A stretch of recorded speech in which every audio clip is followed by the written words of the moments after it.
To the COVID crisis and a new warning from the FDA about children under 12 and vaccines coming just as kids head back to school. Meanwhile, the situation in hospital ICUs is becoming even more dire, and Elwin Lopez has the latest. Elwin, good morning to you.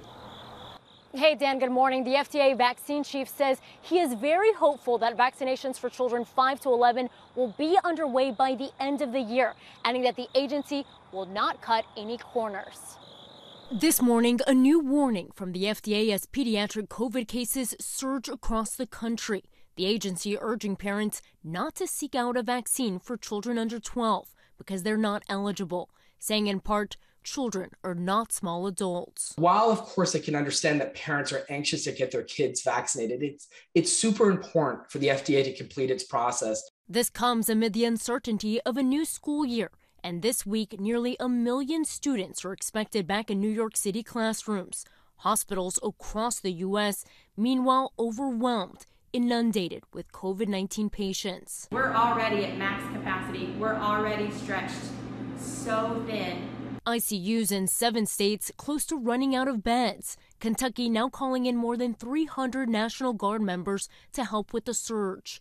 Folks, we are in a dangerous place with COVID-19 right now. We're posting some of the highest new case numbers we have ever seen. Our hospitals are at a breaking point. A Mississippi man losing his sister, niece, and nephew to the virus. While my niece had me on the phone, telling me about her brother, within 5 minutes, the other hospital was calling, telling her about my sister.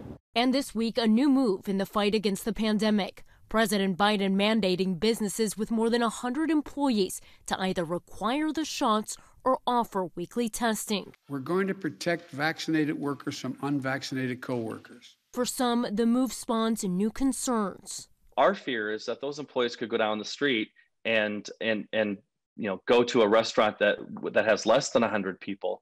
So it puts employers in a bad situation, both as the bad guy and trying to stay open in an industry that's already been really decimated because of COVID. And more than a dozen Republican governors have already spoken out against President Biden's new mandate, saying that they're ready to push back against it. Eva? Elwin Lopez there for us. Thank you. Well, hey there, GMA fans. Robin Roberts here. Thanks for checking out our YouTube channel. Lots of great stuff here. So go on, click the subscribe button right over here to get more of awesome videos and content from GMA every day, anytime. We thank you for watching, and we'll see you in the morning on GMA.